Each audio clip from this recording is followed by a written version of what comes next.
Hello friends, कैसे हैं आप लोग। आई होप आप सभी लोग ठीक होंगे। आप सभी का आपके चैनल ज्ञान चौपाल में बहुत बहुत स्वागत है। मैं आप लोगों के लिए लेकर आई हूँ मुंशी प्रेमचंद की कहानी अनाथ लड़की। तो चलिए इस कहानी को स्टार्ट करें। सेठ पुरुषोत्तम दास पूना की सरस्वती पाठशाला का मुआयना करने के बाद बाहर निकले तो एक लड़की ने दौड़कर उनका दामन पकड़ लिया। सेठ जी रुक गए और मोहब्बत से उसकी तरफ देखकर पूछा, क्या नाम है? लड़की ने जवाब दिया, रोहिणी। सेठ जी ने उसे गोद में उठा लिया और बोले, तुम्हें कुछ इनाम मिला? लड़की ने उनकी तरफ बच्चों जैसी गंभीरता से देखकर कहा, तुम चले जाते हो, मुझे रोना आता है, मुझे भी साथ लेते चलो। सेठ जी ने हंसकर कहा, मुझे बड़ी दूर जाना है, तुम कैसे चलोगे? रोहिणी ने प्यार से उनकी गर्दन में हाथ डाल दिए और बोली, जहाँ तुम जाओगे वहीं मैं भी चलूंगी, मैं तुम्हारी बेटी हूं ना। मदरसे के अफसर ने आगे बढ़कर कहा, इसका बाप साल भर हुआ नहीं रहा, माँ कपड़े सीती है, बड़ी मुश्किल से गुजर होती है। सेठ जी के स्वभाव में करुणा बहुत थी। यह सुनकर उनकी आंखें भर आईं। इस भोली प्रार्थना में वह दर्द था जो पत्थर से दिल को पिघला सकता है। बेकसी और यतीमी को इससे ज्यादा दर्दनाक ढंग से जाहिर करना नामुमकिन था। उन्होंने सोचा, इस नन्हे से दिल में न जाने क्या अरमान होंगे और लड़कियां अपने खिलौने दिखाकर कहती होंगी, ये मेरे बाप ने दिया है। वो अपने बाप के साथ मदरसे आती होंगी, उनके साथ मेलों में जाती होंगी और उनकी दिलचस्पियों का जिक्र करती होंगी। ये सब बातें सुन सुनकर इस भोली लड़की को भी ख्वाहिश होती होगी कि काश मेरा भी बाप होता। माँ की मोहब्बत में गहराई और आत्मिकता होती है जिसे बच्चे समझ नहीं सकते, और बाप की मोहब्बत में खुशी और चाव होता है जिसे बच्चे खूब समझते हैं। सेठ जी ने रोहिणी को प्यार से गले लगा लिया और बोले, अच्छा, मैं तुम्हें अपनी बेटी बनाऊंगा, लेकिन खूब जी लगाकर पढ़ना। अब छुट्टी का वक्त आ गया है, मेरे साथ आओ, तुम्हारे घर पहुंचा दूं। यह कहकर उन्होंने रोहिणी को अपनी मोटर कार में बिठा लिया। रोहिणी ने बड़े इत्मीनान और गर्व से अपनी सहेलियों की तरफ देखा। उसकी बड़ी बड़ी आंखें खुशी से चमक रही थीं और चेहरा चांदनी रात की तरह खिला हुआ था। सेठ ने रोहिणी को बाजार की खूब सैर कराई और कुछ उसकी पसंद से, कुछ अपनी पसंद से बहुत सी चीजें खरीदी। यहाँ तक कि रोहिणी बातें करते करते कुछ थक सी गई और खामोश हो गई। उसने इतनी चीजें देखी और इतनी बातें सुनी कि उसका जी भर गया। शाम होते होते रोहिणी के घर पहुंचे और मोटर कार से उतरकर रोहिणी को अब कुछ आराम मिला। दरवाजा बंद था। उसकी माँ किसी ग्राहक के घर कपड़े देने गई थी। रोहिणी ने अपने तोहफों को उलटना पलटना शुरू किया। खूबसूरत रबड़ के खिलौने, चीनी की गुड़िया जरा दबाने से चू चू करने लगती और रोहिणी यह प्यारा संगीत सुनकर फूली न समाई। रेशमी कपड़े और रंग बिरंगी साड़ियों की कई बंडल थे, लेकिन मखमली बूटे की गुलकारियों ने उसे खूब लुभाया था। उसे उन चीजों के पाने की जितनी खुशी थी, उससे ज्यादा उन्हें अपनी सहेलियों को दिखाने की बेचैनी थी। सुंदरी के जूते अच्छे सही, लेकिन उनमें ऐसे फूल कहाँ हैं? ऐसी गुड़ियां उसने कभी देखी भी ना होगी। इन ख्यालों से उसके दिल में उमंग भर आई और वह अपनी मोहिनी आवाज में एक गीत गाने लगी। सेठ जी दरवाजे पर खड़े इन पवित्र दृश्य का हार्दिक आनंद उठा रहे थे। इतने में रोहिणी की माँ रुक्मिणी कपड़ों की एक पोटली लिए हुए आती दिखाई दी। रोहिणी ने खुशी से पागल होकर एक छलांग भरी और उसके पैरों से लिपट गई। रुक्मिणी का चेहरा पीला था, आंखों में हसरत और बेकसी छिपी हुई थी। गुप्त चिंता का सजीव चित्र मालूम होती थी, जिसके लिए जिंदगी में कोई सहारा नहीं। मगर रोहिणी को जब उसने गोद में उठाकर प्यार से चूमा, वो जरा देर के लिए उसकी आंखों में उम्मीद और जिंदगी की झलक दिखाई दी। मुरझाया हुआ फूल खिल गया और बोली, आज तो इतनी देर तक कहाँ रही? मैं तुझे ढूंढने पाठशाला गई थी।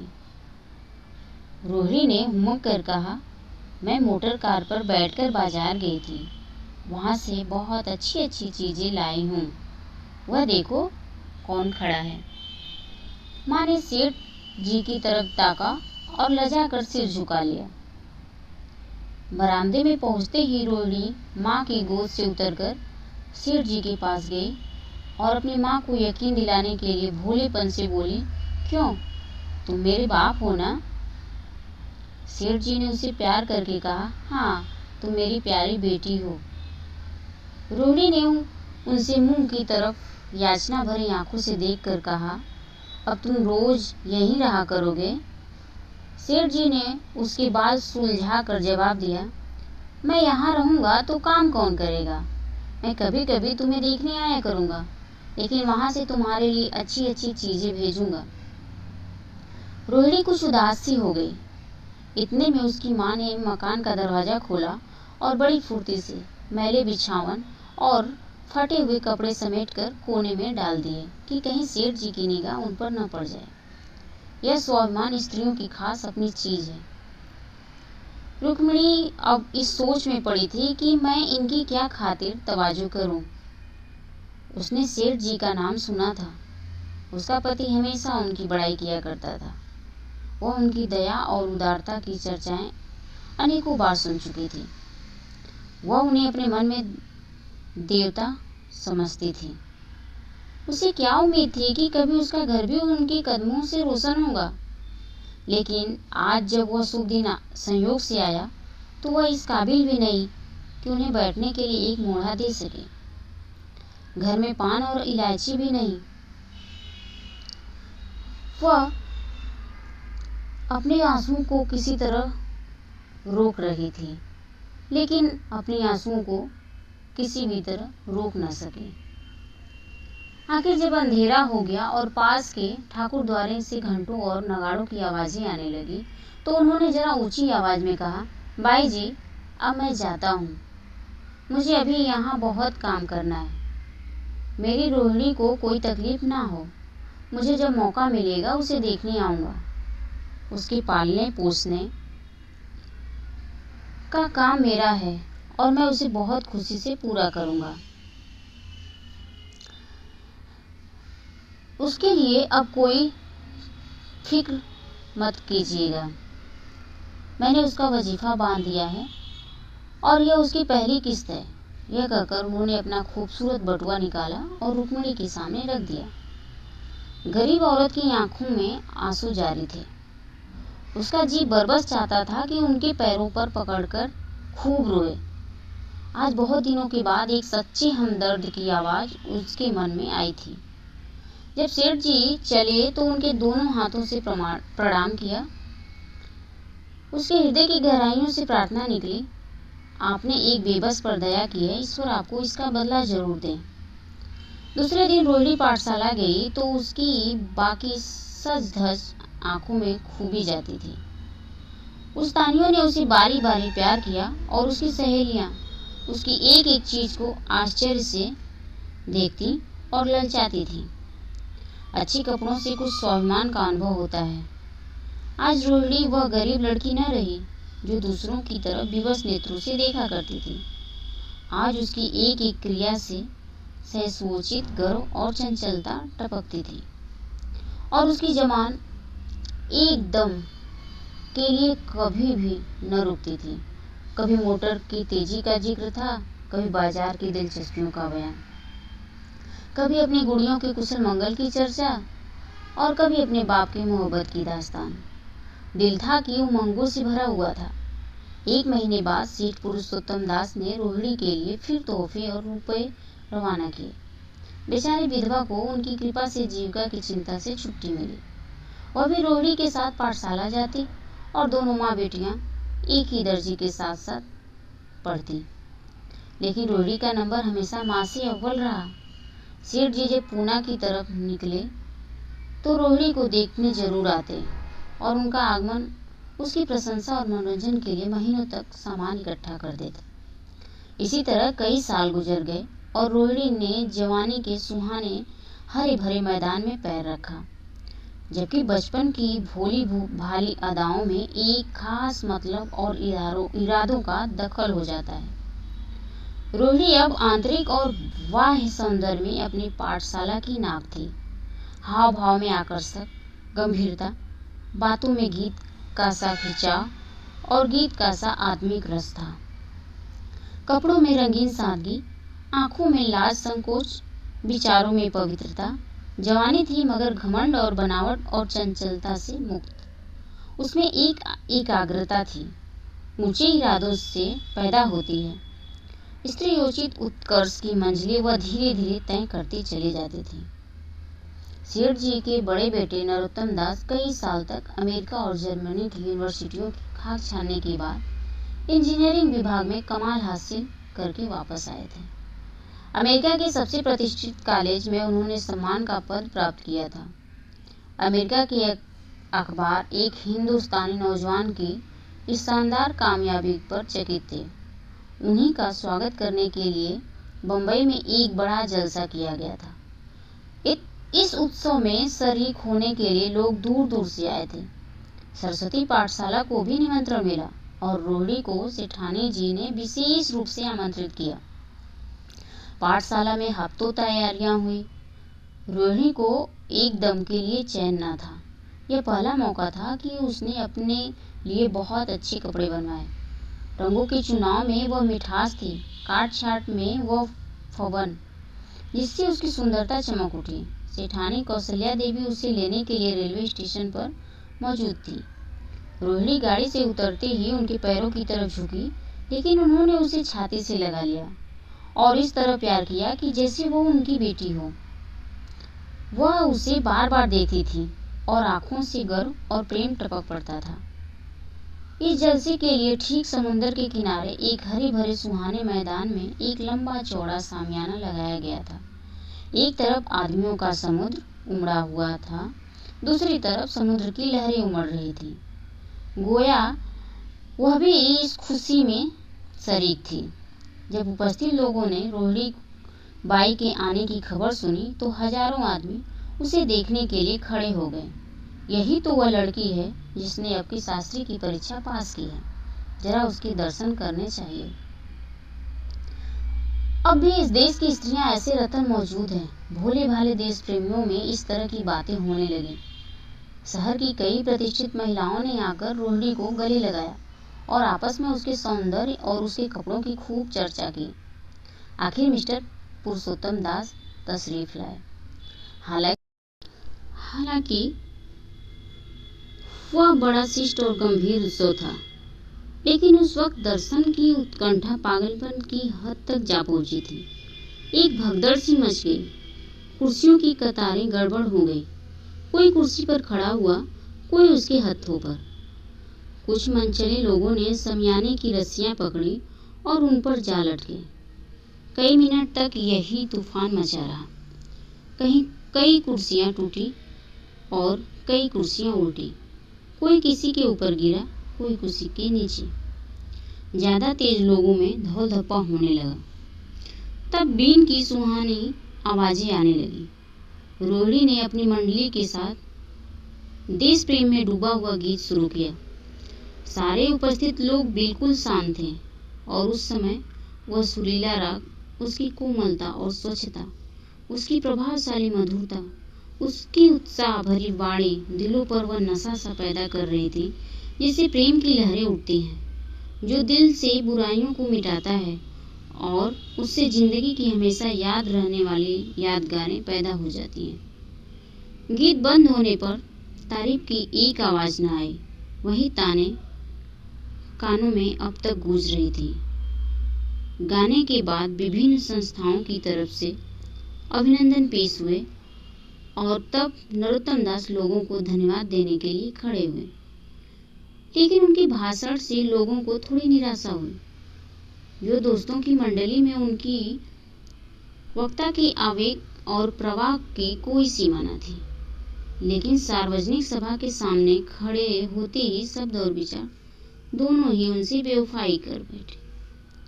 उन्होंने बड़ी बड़ी मुश्किल से धन्यवाद के कुछ शब्द कहे और तब अपनी योग्यता की लज्जित स्वीकृति के साथ अपनी जगह पर आ बैठे। कितने ही लोग उनकी योग्यता पर ज्ञानियों की तरह सिर हिलाने लगे। अब जलसा खत्म होने का वक्त आया। वह रेशमी हार जो सरस्वती पाठशाला की ओर से भेजा गया था, मेज पर रखा हुआ था।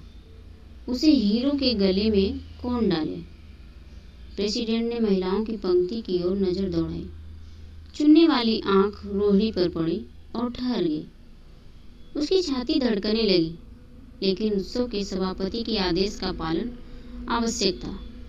वह सर झुकाए हुए मेज के पास आई और कांपते हाथों से हार को उठा लिया। एक क्षण के लिए दोनों की आंखें मिली और रोहिणी ने नरोत्तम दास के गले में हार डाल दिया। दूसरे दिन सरस्वती पाठशाला के मेहमान विदा हुए, लेकिन कौशल्या देवी ने रोहिणी को न जाने दिया। बोली, अभी तुम्हें देखने से जी नहीं भरा। तुम्हें यहाँ एक हफ्ता रहना होगा। आखिर मैं भी तो तुम्हारी माँ हूँ। एक माँ से इतना प्यार और दूसरी माँ से इतना अलगाव। रोहिणी कुछ जवाब न दे सकी। ये सारा हफ्ता कौशल्या देवी ने उसकी विदाई की तैयारियों में खर्च किया। 7वें दिन उसे विदा करने के लिए स्टेशन तक आई। चलते वक्त उससे गले मिली और बहुत कोशिश करने पर भी आंसू को न रोक सकी। नरोत्तम दास भी आए थे। उनका चेहरा उदास था। कौशल्या ने उनकी तरफ सहानुभूतिपूर्ण आंखों से देखकर कहा, मुझे यह तो ख्याल ही न रहा रोहिणी क्या यहाँ से पूना तक अकेली जाएगी? क्या हर्ज है, तुम ही चले जाओ, शाम की गाड़ी से लौट आना। नरोत्तम दास के चेहरे पर खुशी की लहर दौड़ गई, जो इन शब्दों में न छिप सकी। अच्छा, मैं ही चला जाऊंगा। वह इस फिक्र में थे कि देखी विदाई की बातचीत का मौका भी मिलता है या नहीं। अब वह खूब जी भरकर अपना दर्द दिल सुनाएंगे और मुमकिन हुआ तो उसे लाज संकोच को जो उदासीनता के पर्दे में छिपी हुई है मिटा देंगे। रुक्मिणी को अब रोहिणी की शादी की फिक्र पैदा हुई। पड़ोस की औरतों में इसकी चर्चा होने लगी थी। लड़की इतनी सयानी हो गई है, अब क्या बुढ़ापे में ब्याह होगा? कई जगह से बात आई। उनमें कुछ बड़े प्रतिष्ठित घराने थे, लेकिन जब रुक्मिणी उन पैमानों को सेठ जी के पास भेजती तो वे यही जवाब देते कि मैं खुद फिक्र में हूँ। रुक्मिणी को उनकी यह टाल मटोल बुरी मालूम होती थी। रोहिणी को बंबई से लौटे महीना भर हो चुका था। एक दिन वो पाठशाला से लौटी तो उसे अम्मा की चारपाई पर एक खत पड़ा हुआ मिला। रोहिणी पढ़ने लगी। लिखा था, बहन, जब से मैंने तुम्हारी लड़की को बंबई में देखा है, मैं उस पर रीझ गई हूँ। अब उसके बगैर मुझे चैन नहीं है। क्या मेरा ऐसा भाग्य होगा कि वह मेरी बहू बन सके? मैं गरीब हूँ, लेकिन मैंने सेठ जी को राजी कर लिया है। तुम भी मेरी यह विनती कबूल करो। मैं तुम्हारी लड़की को चाहे फूलों की सेज पर न सुला सकूं, लेकिन इस घर का एक एक आदमी उसे आंखों की पुतली बनाकर रखेगा। अब रहा लड़का। माँ के मुंह से लड़के का बखान कुछ अच्छा नहीं मालूम होता, लेकिन यह कर सकती हूँ कि परमात्मा ने यह जोड़ी अपने हाथों से बनाई है। सूरत में, स्वभाव में, विद्या में, हर दृष्टि में वह रोहिणी के योग्य है। तुम जैसे चाहे अपना इत्मीनान कर सकती हो। जवाब जल्द देना। और ज़्यादा क्या लिखूं?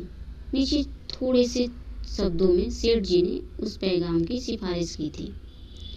रोहिणी गालों पर हाथ रखकर सोचने लगी। नरोत्तम दास की तस्वीर उसकी आंखों के सामने आ खड़ी हुई। उनकी वह प्रेम की बातें, जिनका सिलसिला बंबई से पूना तक नहीं टूटा था, कानों में गूंजने लगी। उसने एक ठंडी सांस ली और उदास होकर चारपाई पर लेट गई। सरस्वती पाठशाला में एक बार फिर सजावट और सफाई के दृश्य दिखाई दे रहे थे। आज रोहिणी की शादी का शुभ दिन, शाम का वक्त, बसंत का सुहाना मौसम। पाठशाला के दारों दीवार मुस्कुरा रहे थे और हरा भरा बगीचा फूला नहीं समाता। चंद्रमा अपनी बारात लेकर पूरब की तरफ से निकला। उसी वक्त मंगलाचरण का सुहाना राग उस रूप हरी चांदनी और हल्की हल्की हवा के झोंकों में लहरें मारने लगा। दूल्हा आया। उसे देखते ही लोग हैरत में आ गए। यह नरोत्तम दास थे। दूल्हा मंडप के नीचे गया। रोहिणी की माँ अपने को रोक न सकी। उसी वक्त जाकर सेठ जी के पैर पर गिर पड़ी। रोहिणी की आंखों से प्रेम और आनंद के आंसू बहने लगे। मंडप के नीचे हवन कुंड बना था। हवन शुरू हुआ। खुशबू की लपेटें हवा में उठी और सारा मैदान महक गया। लोगों के दिलो दिमाग में ताजगी की उमंग पैदा हुई। फिर संस्कार की बारी आई। दूल्हा और दुल्हन ने आपस में हमदर्दी, जिम्मेदारी और वफादारी के पवित्र शब्द अपने जबानों से कहे। विवाह की वह मुबारक जंजीर गले में पड़ी। इसमें वजन है, शक्ति है, पाबंदियां हैं, लेकिन वजन के साथ साथ सुख और पाबंदियों के साथ विश्वास है। दोनों दिलों में उस वक्त एक नई बलवान आत्मिक शक्ति की अनुभूति हो रही थी। जब शादी की रस्में खत्म हो गई तो नाच गाने की मजलिस का दौर आया। मोहक गीत गूंजने लगी। सेठ जी थककर चूर हो गए थे। जरा दम लेने के लिए बगीचे में जाकर एक बेंच पर बैठ गए। ठंडी ठंडी हवा आ रही थी। एक नशा सा पैदा करने वाली शांति चारों तरफ छाई हुई थी। उसी वक्त रोहिणी उनके पास आई और उनके पैरों से लिपट गई। सेठ जी ने उसे उठाकर गले से लगा लिया और हंसकर बोले, क्यों, अब तो तुम मेरी अपनी बेटी हो गई।